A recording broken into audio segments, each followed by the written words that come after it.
Hello, everyone, and welcome to the live launch of Life of Pei, the Battle of Compassion for Compassion.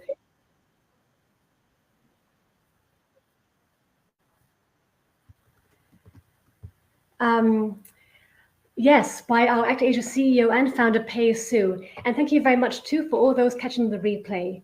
So during our launch, please feel free to leave your comments or questions in the box below, as we'll have a Q&A towards the end. And just a few words about Life of Pei. This book tells the truly amazing story of an extraordinary individual and is testament to Pei's amazing spirit and her commitment to spreading the values of compassion to animals and humans across the world. And all this in spite of very, very big challenges. So without further ado, I will hand over to Pei. Oh, just 1 second. I think we have to unmute the mic.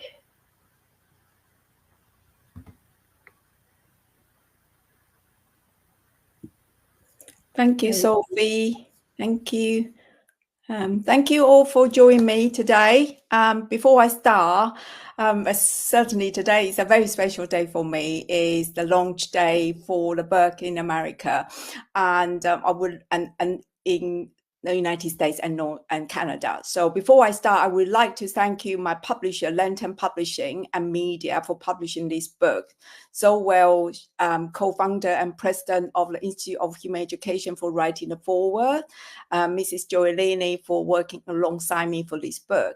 Certainly my husband and daughter and my family in Taiwan, and many of you who I have thanked you in the book enlargement session. This book is not just about me, it's about many of you who have been wonderful colleagues, supporters, friends, and are all part of my 30 years of battle for compassion. Without you, that would not have this book. And this book is also dedicated to all pioneers worldwide who relentlessly forge ahead with their mission of promoting kinder and more compassionate communities. Myself, I feel it is very lonely to be and tough to be a pioneer, especially if you are Asian females. These books also would like to dedicate to all young people who you have ability within you to change the world. And I hope my journey will help more young people with a vision and dream, and they can believe in themselves. I certainly did not, believe in myself. I have lots of self-doubt and low self-esteem along the journey. I grew up under military rules in Taiwan, and my harsh upbringing with a long-term ill father and an illiterate mother who couldn't even speak Mandarin, but she had to bring up 5 children. My sad teenager years, where I saw the deaths of many family members, including the loss of my grandmother, my father, and then my beloved mother, who died overnight. My grief was so intense that I became angry and bewildered with life. The tough early life brought strength and resilience, and I overcome the depression and thrived from the series of these unfortunate events. And certainly Buddhism have helped me, so I was even considering become a monk in my early 20s. I guess when I writing this book, I look back, I could have chosen an easier path in life by continuing working in a commercial sector and marrying young to settle down, but I work away from all of that. This is in the book, chapter 5, particularly I talk about to wed or not to wed at the time. In this chapter, I talk about about choosing between my time fighting for equality issue for women, nuclear power station, or animal protection. But I also neglected the 10 years of relationships at the time. Then move on from as one of the founding member of the first Taiwanese group, which advocates for the protection for all animals, including wild, companion, and even more than farm animals in 1932. I worked tirelessly day and night at a time. So not surprisingly, I was burned out after 4 years. along the way, fighting for animals to reduce cruelty and promote animal welfare, I continue to doubt in myself. I therefore decided to leave Taiwan, and with the help from many international charitable organizations in the United States, in the UK, I was able to travel to many countries to be an all intern in many work organizations. This experience enabled me to see the non-profit charitable organization development is so advanced in the West, and the animal protection, movement between the West and the East is a yawning gulf as well. I was very pleased I could, fill the cultural gap and transfer my knowledge I had learned internationally back to Asia. While writing this book, I, have been really keep asking myself, why did I feel compelled to write my story? And I guess, it's in reflection is many of you may have learned I was diagnosed with cancer last year in 2023.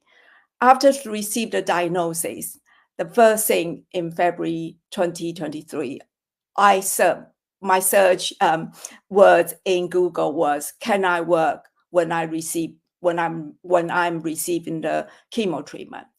And this is once again, it confirms to me myself that work I'm doing is not just a job, it's a belief or even a calling, I call. There were a few times a colleague will take me to the hospital for the chemo session, and we will carry around to talk about our work. And then the nurse will come in to say, whatever you're going to discuss, you got to stop soon because she's going to be very sleepy. So make sure you don't make any drastic important decision.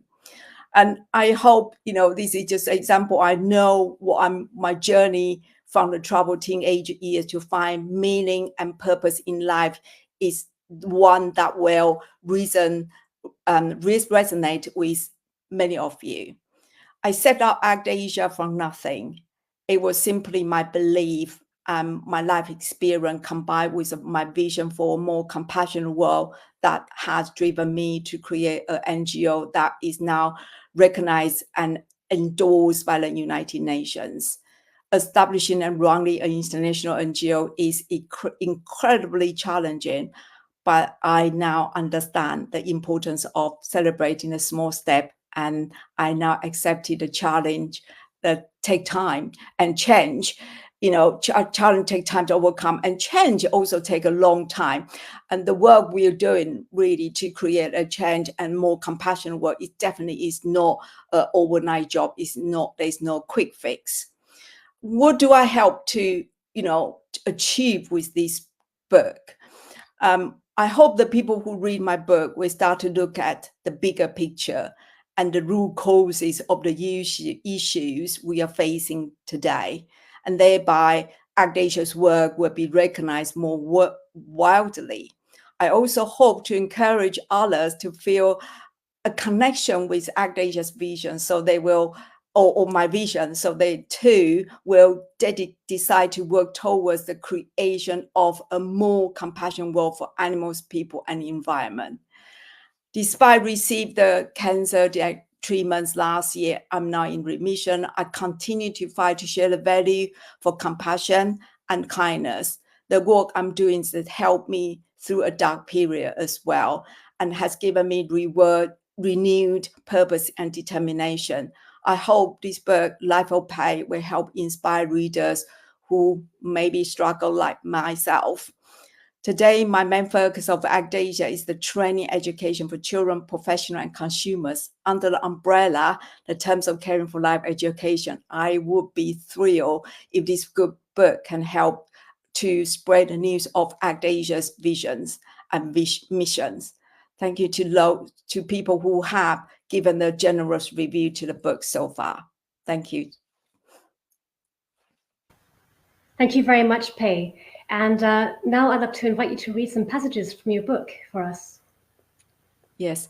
It has been a tough job for me to select the passages because there's so much I want to share with you, but I have chosen 3 passages to share with you.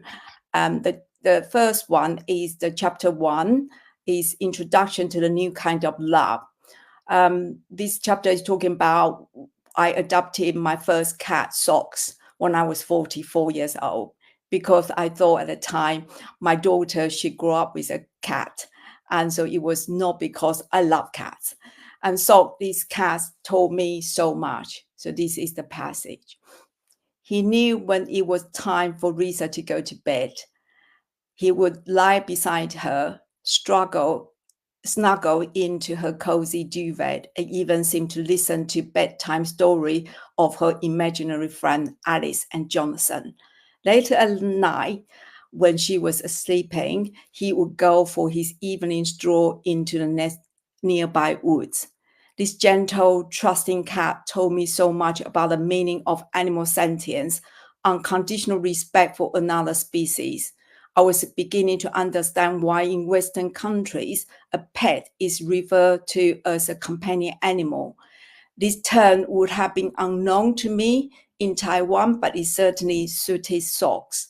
He was truly my companion who, after he would have his breakfast in the early morning and my husband had gone to work in London, would come to my bedroom and cuddle up to me.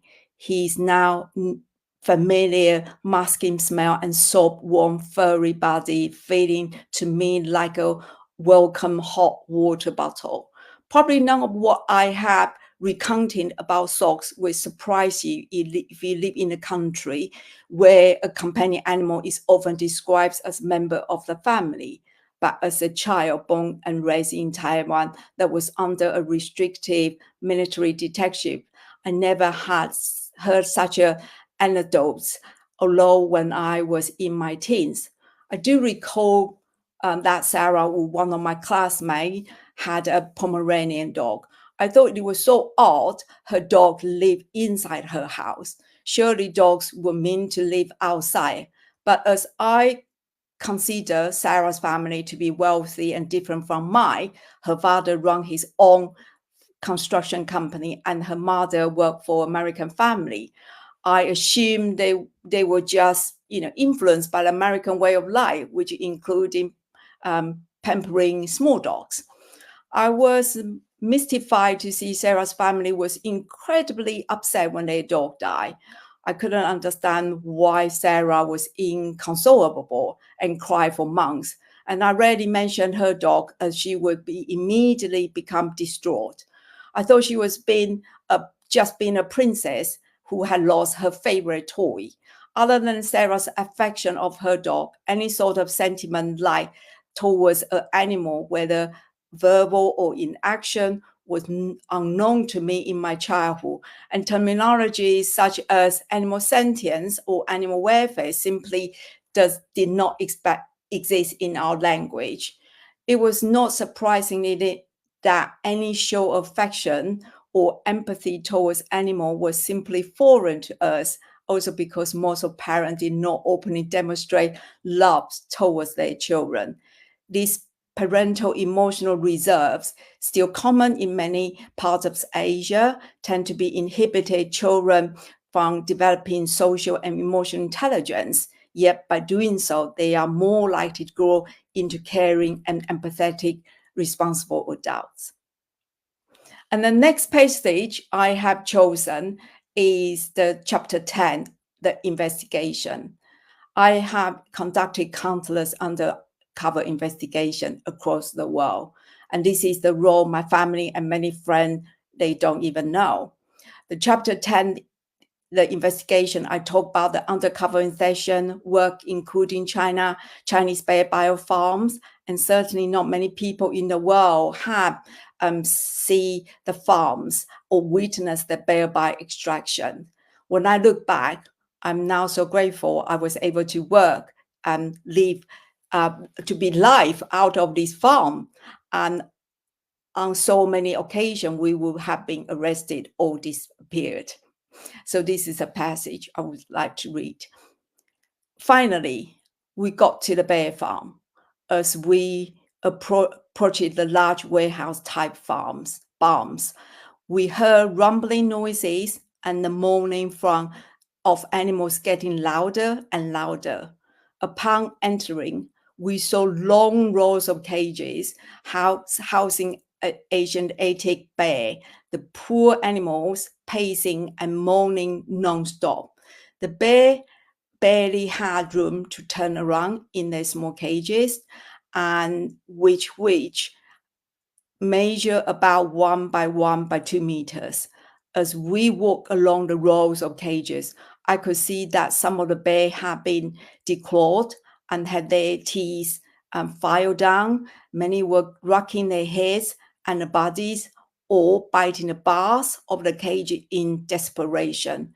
We have to fake our enthusiasm and admiration for what was in front of us, although on the inside we were crying. We still ourselves to watch bile being extracted from some of the bears. It took about an hour for milking a bear, and this was done twice a day. One of the bears who I was standing close to looked directly at me, then with difficulty heaved his large body with his tiny cage, and I saw a large weeping bald patch on his lower back that I would not have noticed had he not turned around. It was as if he were silently telling me about his suffering. For months after this visit, whenever I closed my eyes, I could see this beautiful bear's eyes appealing to me. We will show how some of the bear bile was baked into crystals and oven being used to dry and to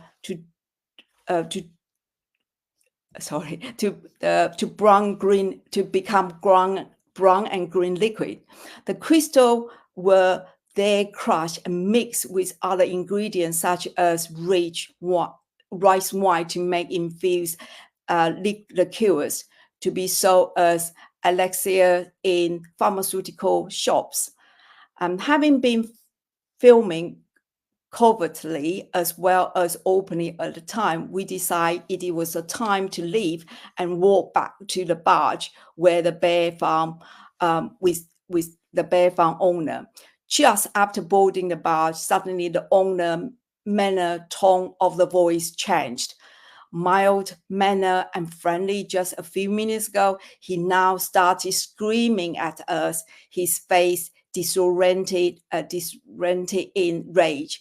He accused us of being reporters intending to do expos in Taiwan on his farm and determined to see our identification and empty the film from our camera. And the very last passage I have chosen for you is the chapter 16 in on reflection. The reason I've chosen this is it has been 30 years since I started working in animal welfare, human education movement. In this book, I have tried to analyze various stages of my life as best I can, with the benefit of hindsight, as well as to reflect my own personal development. As I come to the end of my story and journey so far, I leave with you the follow question I have proposed to myself, my attempt to the most honest and open answer to them. This is the question is about question 18.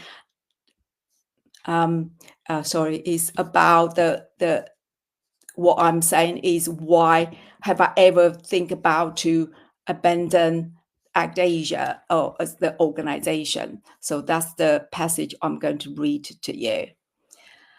Question 8, have there been times when you thought about disbanding the charity? If so, why? Yes, there have been many times over the years when I questioned whether I could or it should continue numerous days, and whether I could or even about should continue numerous days when I doubt I had the ability to lead a well-run organization. But after a few sleepless nights and hours of wrestling between my sensible self and demoralize self, I would bounce back.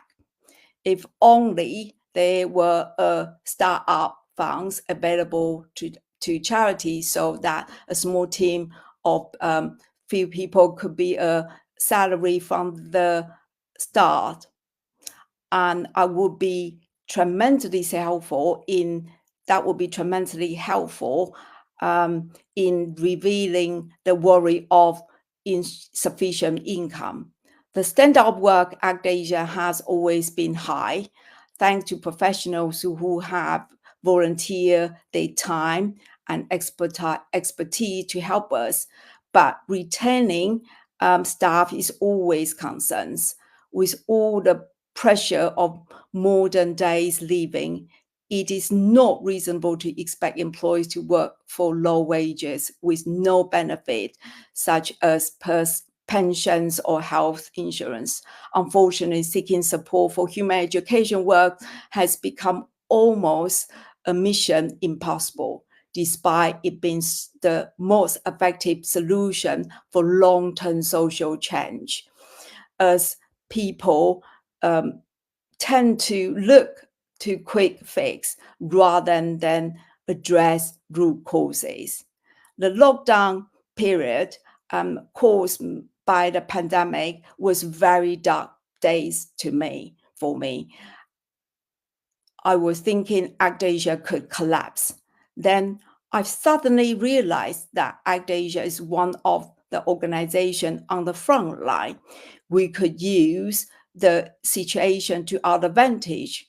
Contrary to our fears, we would be sitting around with little to do. We were as busy as ever, perhaps even more so. And then we carry on with our mission of raising awareness of international interrelated of people, animals, and environment. My journey with ActAsia has never been easy. Even now, I still have days when I feel like I am floundering at the bottom of a wheel. But then I manage to see the light shining at the top, which motivates me to climb back and continue to battle. Thank you, Sophie. Thank you very much, Pei. And now we have some questions from our viewers. Karen asks, Pei, what would you tell your younger self, if you could? If I would tell my younger self, I would make sure I believe more of myself. I think, during these 30 years, as I mentioned earlier, as a young female, or especially from Asia, and I did not have, fancy PhD, title or doctor title. So I feel have lots of self-doubt and low esteem. And I think without the supporting system, it's for the young person want to create the change, and as a movement builder is extremely tough. So I guess, believe in yourself is really important. And remember to celebrate, there's a life more than just what I'm doing. Yeah. Thank you. And another question from Jen. Was there a single defining moment when you realized that compassion and kindness should be given not only to humans, but to animals and the planet too? Or was it a more gradual process? When back in 20, when I was doing this work for over 20 years, I asked myself, from a very direct action person, protesting, shouting, always expo, the cruelty of the issues, regardless to human, animals, or environment. I asked myself, how long can I carry doing what I'm doing? And I asked myself if I have another 20 years, because by that time, I will be working this job for another 40 years in total. I asked myself, what change can I make? And I look back in that 20 years, I felt it was what we are doing in particularly in the charity sector. We are doing just band-aid approach. We're just fixing the leak. We isolated the issues, from violence, to human, to violence to animal, to destructive the environment. We're not seeing this as a whole. The COVID has given us a great example. The environment was damaged. We have no boundary with animals, so the zoonotic disease, in the end we suffer. And I felt, first of all, we could not see issue in isolations. That's one thing. The second thing, I feel we could not just keep this is broken, fixing this. We need to change people's mind and heart.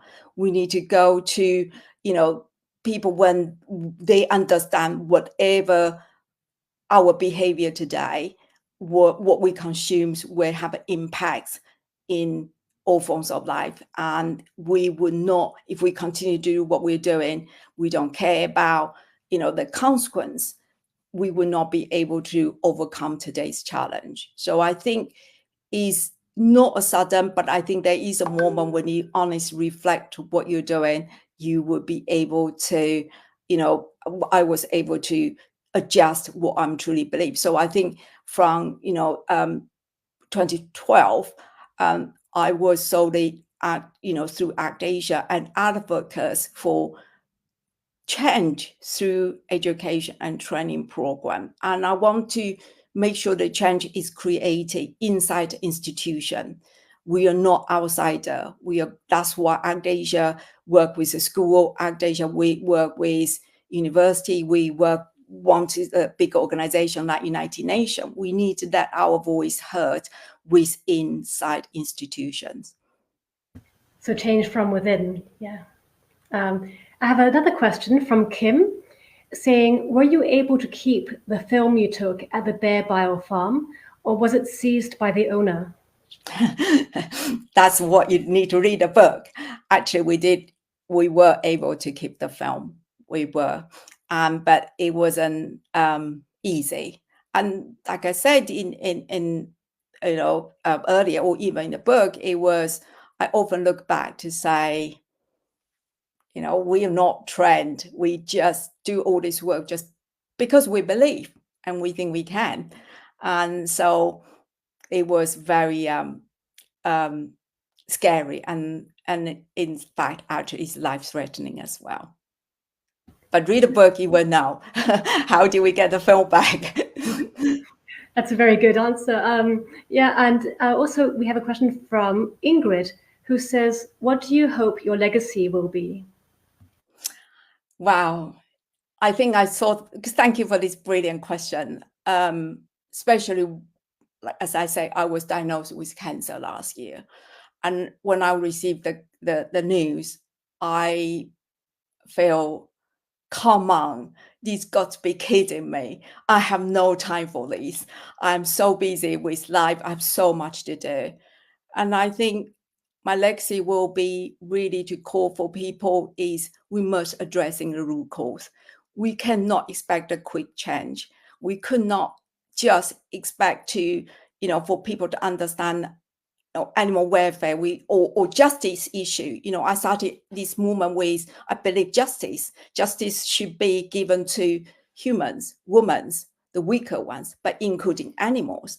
And I feel without, to advocate for, the change of mind and heart, without paving that in the ground, we just jump in to say, do this, do that, stop using bear bio, stop using donkey skin. Lately, someone asked me about what do I think of donkey skin, because the extracting of donkey skin as for the gelatin and in China has causing so much problem in Africa because it's affecting farmers' livelihood, because all the donkeys now being sent to be used in China. So all these things we are fixing, but we must tell those consumers, even in China, they understand where is the how did they use the donkey skin? What's the problem? Are they the causes? So I think lots of things we need to building the movement step by step. We need to teach, we need to get our message out. We need to make them understand what they're doing is wrong, but not because they're intrinsically cruel, is ignorant a lot of time.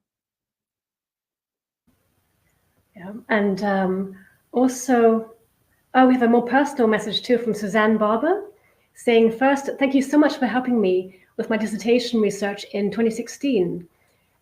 Second, what do you think is the biggest challenge animal welfare groups face right now? I think there is, two major issues. Is one, particularly in the let's call global North and global South. The global South is including more than just Asia, even including Africa country. I think we got to remember the charity movement, the non-profit organizations development in the West, as I explained earlier, is far more sophisticated. In the global South, that is your very infancy movement. People have a doubt before you even open your mouth to talk about the issue.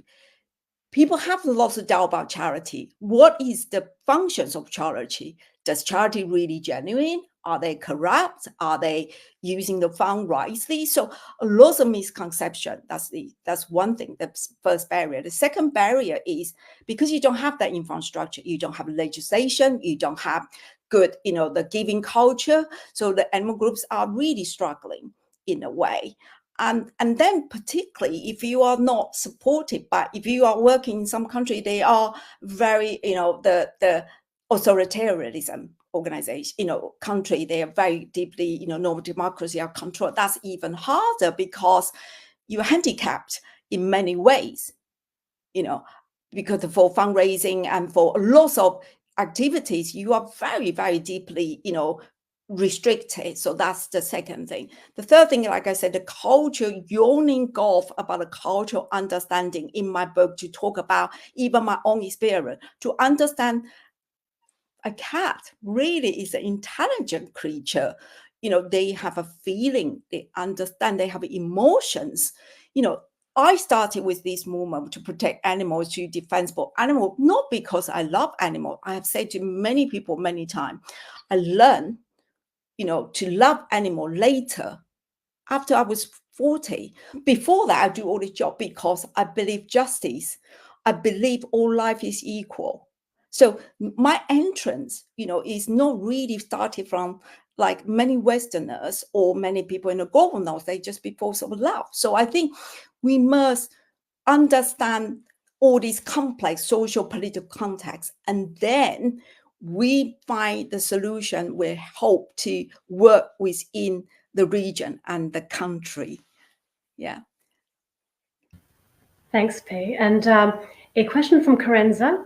How much has your view of the world changed since you were a young woman in Taiwan? And was there a single experience that helped mostly form your current view of the world? Wow, that's a big question.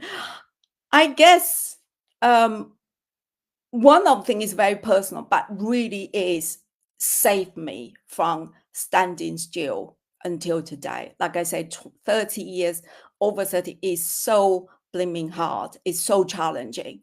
We always lack of the resources, lack of the money, lack of, talents, and the legislation doesn't help. So lots of barriers. How do I continue? Is you learn to, talk to yourself. You celebrate small steps. One thing. Secondly, my view really changed. Is I thanks my daughter. I just recorded a message for Mother's Day for my supporter in China. I learned from a child's view to see the world. I learned how a child is so innocent. They have compassion and empathy. But today's education actually a lot of time took all that compassion and empathy away. And that is so sad. And that's what I devoted, want to do education. I want to conduct more education. We develop our Caring for Life education because we want to nurture that empathy and compassion for the kids from very early stage. And I think I always thank, someone up there, Buddhism or God or Christian, whatever. My daughter actually helped me to see the world through her eyes, and that has helped me, tremendously to see the different side of, as a mother, how you create that change within the communities as well. That's very touching to me personally as well. So a question from Robert. Hi, Pei. How much do you think Taiwanese people's behavior towards animals and animal welfare has changed over the years? And are there lessons to be learned that could be applied to the situation in mainland China? Yes, that's a lot. Certainly 30 years ago when we started, my first organization, like I said, Life Conservationist Association, LCA, we were, I remember I left this commercial sector's job, and I didn't tell my family because I thought they will be devastated. So I was very quietly left the job and I started working from home to prepare. And they asked me, what are you doing?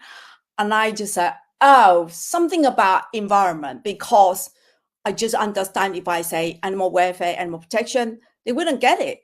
But the word comes, you can talk about, that's why I always say to you, you would not understand the language barrier. They understand animal, they understand welfare, but they just don't understand animal welfare. Okay, they just in their concepts. What do you mean welfare? What do you mean they need to protect it? That is such a thing. It's just not there. Of course, now 30 years later, the ground has been paved. The seeds been sowed. That there was, a lot of new shoots, have been grown. The nursery has, the young trees. The other thing I think that's important is that's why I say we cannot expect quick fix. We have to invest.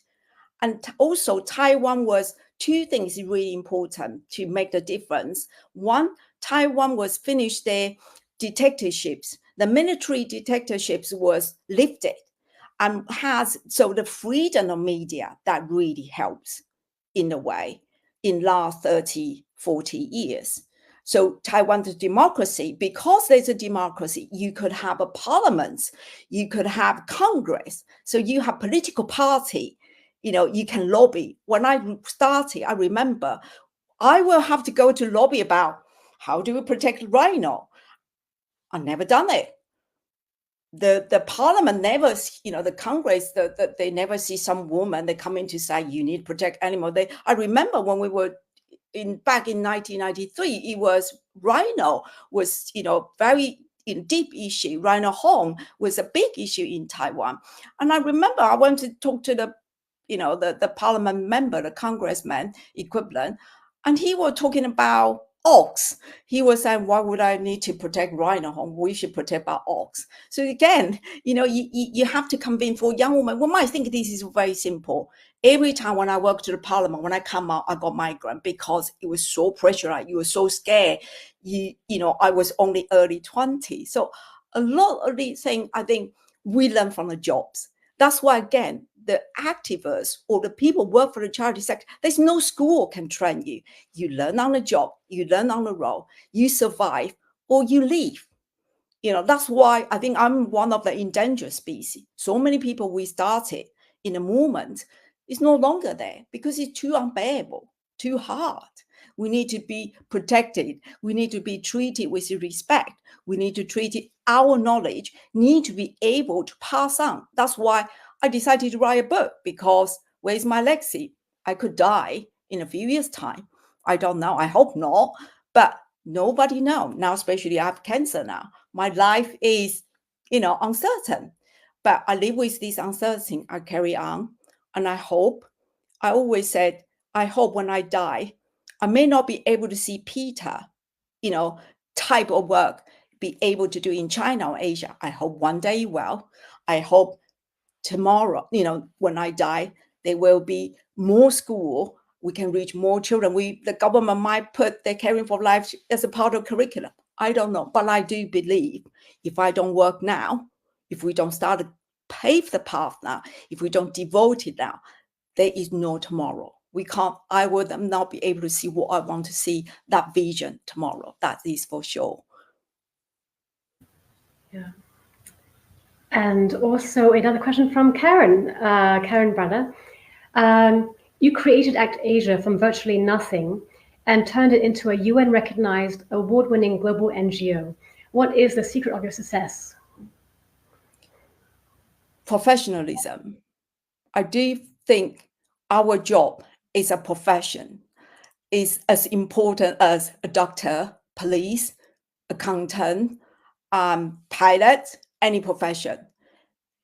We need to be respected. Like I said, a lot of time people say, oh God, you're just a charity worker, but we have seeds of knowledge. And because this professionalism, for me, the NGO need to be professional. The NGO, doesn't matter you're as big as Save the Children, WWF, or as, small, medium-sized ACT Asia. We do great work. We know what we do. We do work. When we do our work, we do our research, we do our study. We talk education like educator. I don't go to school to talk about education because my love to environment, my love to the indigenous people. That doesn't work. I go to school, talk about education. I talk like an educator. I talk about pedagogy. I talk about what is the latest learning method. Then they will start to listen to you. So we can't just, sometimes I think we fell down ourselves, is we just feel compassionate. So you want people to listen to you. But all the work we produce is we have to have a professional. But again, our professionalism need to be recognized and respected. A lot of time I felt that wasn't, recognized in the way you just think any organization is the same. And that's why, because we're professional, because we are doing the work solidly, we have a study, we have a data. So when we present it to the UN, we know, they can see the standard of the work. And that's very important. And ACT Asia is the first organization to talk about fur-free listed as a part of Sustainable Development Agenda under the UN website. And nobody has ever done it. And this is my legacy.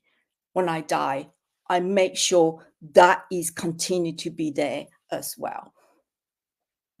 Yeah, certainly ACT Asia has broken through so many barriers and created so many firsts in the world. It's very inspiring. And here is John Lau with a question saying, Pei, you are an inspiration to so many. Your work now reaches beyond the boundaries of animal welfare. How do you see the connection between how we live as humans and how this affects animals? What is your advice on how we can live in better harmony with animals? Thank you, John. John is our ACT Asia's chairman, and he's so busy, so to be here, I'm so touched. Thank you, John.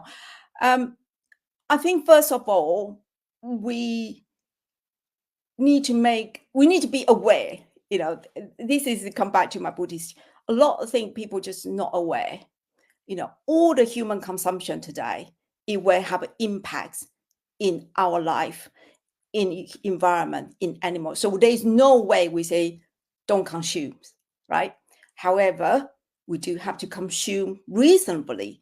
We have to consume with the reason is not going to cause more harms. So when you buy clothes, we need to say, if you don't want this clothes, where it's going? If you drink one bottle of plastic, where this plastic is going? It will cause environment. And now the plastic, we have everybody is causing marine life, causing problem in even ourselves. The microplastic is everywhere. We drink microplastic, we have a microplastic in the air, so it's everywhere. So what really I say is, I don't want to sound like scary mongers, but we do have to be really live in a way, be responsible and be compassionate consumers. And, the today's whatever we do will have impacts on animals and on environment. And that's why Act Asia, we have the Plan Forward campaign. We want to say the planet is the future, because whatever we do, we will have an impact on food, clothing, the way we live, and how we travel. So always, so when you go on holiday, please do not go to swim with dolphin. Please do not want to go to watch the animal shows. This is something we could easily avoid, but sometimes we are just not thinking. People are thinking, the way, like I keep saying, is in isolation. The violence today to women, the violence towards the weaker one, it will transfer violence to animals. They all interrelated. We want to stop the war. We got to be kinder. We can. I know this seems so impossible or so, big, but everything started from small. If everyone put more care, everyone change a bit. You eat less meat. You don't wear fur. You travel sensibly. If you don't drink plastic water bottle, lots of little things you can do in life. I do this all the time in all my speech in China, in Asia, whenever I can. I say everyone can create change. And if you do nothing, or you feel guilty, then you donate. Then make sure you support a charity. Make sure you give money. When you have bonus, or when you have money you can spend, give to charity some. Giving culture, that is really important as well. So everyone can make it. That's what I truly believe. The change can be created because everyone can be the change maker. And this book is encouraging more people to join me to be the change maker through your daily life. Like John has said, better harmony. Every small thing helps. Buy less fashion item. Tell yourself, I only allow how many fashion items a year, because we buy so much. Whatever the clothes we throw away, it could be end up in landfill. We don't even know where to throw them, where to bury them. So there's very much we can do in our daily life. Yeah, definitely a very empowering message. And we have one more question just came in from Julie Bank. Pei, I am so proud of you with all of your work in this field. I have watched you shine, and you deserve a round of applause for your dedication and commitment to help our world be better. Oh, it's more of a statement than a question. I am proud to call you an ambassador for our world and a friend. Oh, thank you. Judy and I, we go a long way back. When I was in Taiwan, he came to Taiwan to do the first human education workshops. We continue to work in the field, in the sector, and it's important. I mean, the message like this, we might think is trivial, but it's a lot. When you're low, the people work in the charity sector, it's very easy to be knocked back. So lonely. And then when it's loneliness, you think, oh, maybe I don't deserve to be supported. That's why nobody did support me. You're doing your heading, really. And so the support with each other, even like Julie's message like this, is really important, because it means something. It means long way back, and we carry on to support each other. This is a community, and this community, again, need to be grown. We need to go bigger. We need to have a more like-minded people. So again, why I'm writing this book, through the book, to pass on the message. Through the book, more people will understand what we are trying to create as well, what we are trying to change. Very much so. And here's one more message of support from Linda Moorcroft. Thank you, Pei, for such a truly inspirational talk, and for reminding us of our own responsibilities towards animals, environment, and our own consumption. Yeah, thank you, Linda. Right, so I don't think we have any more questions coming in right now. So perhaps I should move on to the next portion. Oh, here we go. Pei, this is from Gail, sorry. Pei, you have always inspired me. The New York United Federation of Teachers Humane Education Committee is proud to have you as a collaborator. Another message from Animal Friendly Podcast. I am so glad I watched this, Pei. Your genius and humor and resilience is so inspiring. Sorry. No worries. You're very much Sorry. I don't even know where to do it. Yeah, sorry. Oh, Sorry. no worries. We have, they're just rolling in all these lovely comments. And from Animal Friendly Podcast, there we go. I was just reading that one. Thank you for everything. And I look forward to reading the book. The passages you read have really whetted my appetite. And lastly, Bruno Laporte says, how wonderful to see you in good health and to listen to you share your knowledge and wisdom. It is such an honor to be working with you. Fantastic. So I think the messages are slowing down. I think I'll move on to perhaps the closing comments if we have no more messages coming in or questions. Okay, it's quiet. Well, in closing, I want to say a big thank you to everyone who came to our live launch today of Life of Pei, The Battle for Compassion, and to all those coming to watch the replay later on. And Pei, I want to say a big thank you to you personally for sharing your story with us. And to everyone listening, if you'd like to order the book, there is a pinned link below the screen in the comments box. And please do share this book launch video on Facebook and tag your friends so they can watch it too. And once you've read the book, and I read the book in about 2 days, we'd love to see a review perhaps from you on Amazon. So yes, thank you very much for coming to our book launch. Can I say something before you go? Yes, definitely. Yeah. Yes. I think, thank you for all of you in your busy schedule to come here online. You are my troop now for this launch, you're my launch partner. And I hope you will be spreading the word and let more people know. And all royalty from these books will go to support ACT Asia's work. And I know it's a drip and drop, but every little helps. So if you can, buy more book, give people the presents or share the news and read a review, please do help me.